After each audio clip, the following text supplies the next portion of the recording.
God is love.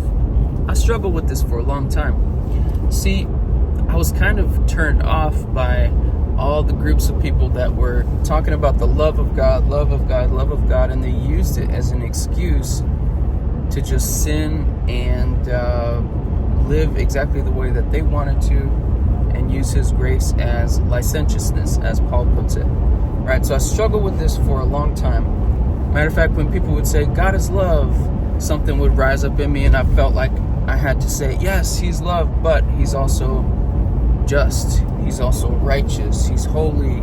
He hates sin, this and that. And so I always had something to mitigate, or not mitigate, but to put that love down just a little bit. And not that God isn't those things. He is righteous. He is holy. He is love. But man, it is altogether those, right? And I know there's more attributes of God as well. But I realized that the love of God is a powerful thing. The love of God, or God's goodness, is what leads men to repentance. I was reading in a book about David Brainerd, who was a missionary. Man, it's been a while ago, so I don't remember where he was a missionary to, but he would preach on the wrath of God. He would preach on the righteousness of God and how mankind was damned without Him, and all those things are true, but it wasn't making any difference.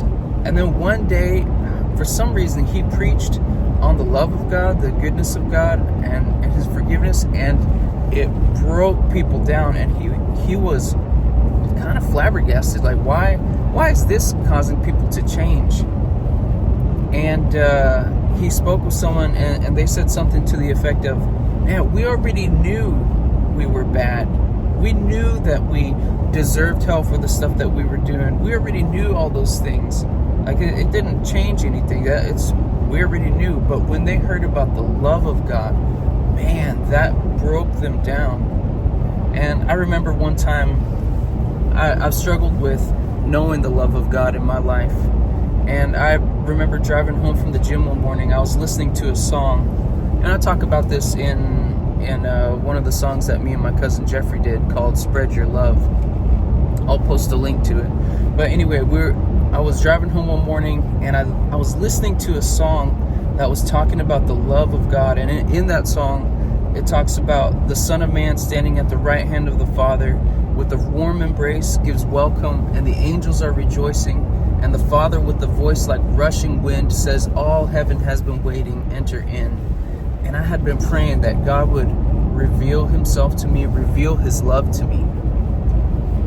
And all of a sudden, through that song, while listening to it, it just poured over me. I was weeping, and I probably shouldn't have been driving. I could hardly see. I was bawling so hard.